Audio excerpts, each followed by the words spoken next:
2023 started off with everyone just about recovered from COVID, and the fact that we entered the new year COVID-free and free from the heavy zero COVID policy made everyone feel hopeful. Almost like the new year, new me thing was actually accurate. A new slate after a very tumultuous 3 years.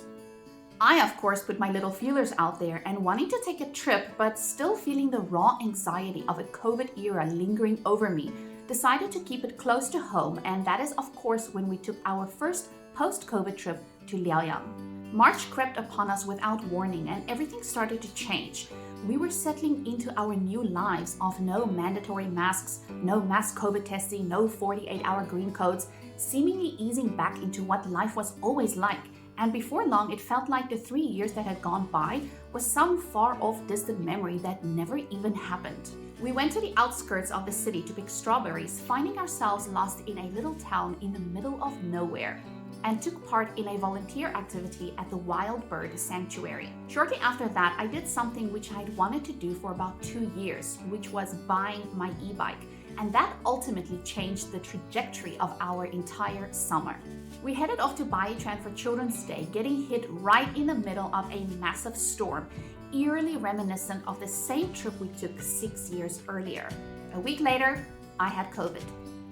Because of my e-bike, we started exploring parts of the city we had never seen before, getting to experience the true joys of a Chinese summer. We headed back to Baiyuan for Alia's 6th birthday, and once again were hit with one of the biggest storms in the history of storms.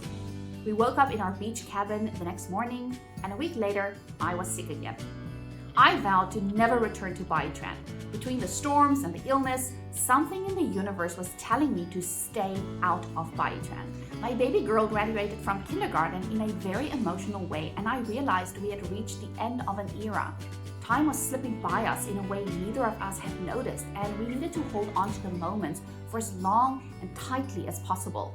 The exploring never ceased, and we found night markets, music festivals, hidden gems, chasing sunsets. We kept exploring our city, discovering that we were living in a place which we never really fully experienced. Then we stumbled upon the biggest drone show in the history of Shenyang, and it changed the entire trajectory of my YouTube channel. I became more serious about my content creating, making a lot of mistakes along the way, but also learning a great deal. We took a 20-kilometer bike trip across the city to visit the German town and ended up in one of my top memories of 2023. We spent the entire summer exploring, and it all simultaneously jolted to a halt when Alia started first grade. She started badminton class, and I found a new hobby.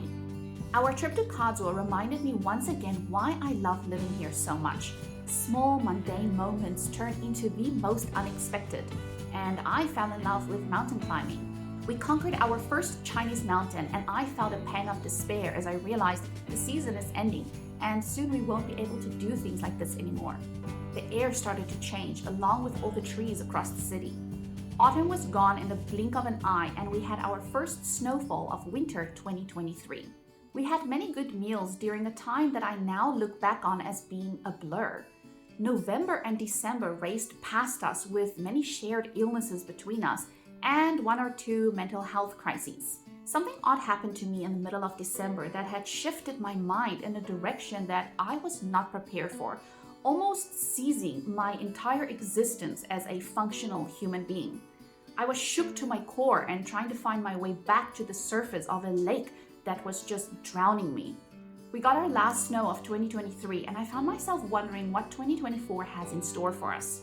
As we ended the year with old friends and good company, I watched the clock ticking down to its final moments of 2023, taking in before my eyes the memories of a year full of changes. It was the first time in 7 years that I celebrated the new year and actually watched as the hand on the clock struck past midnight, edging itself into a moment that was no different than the minute before, yet somehow feeling different.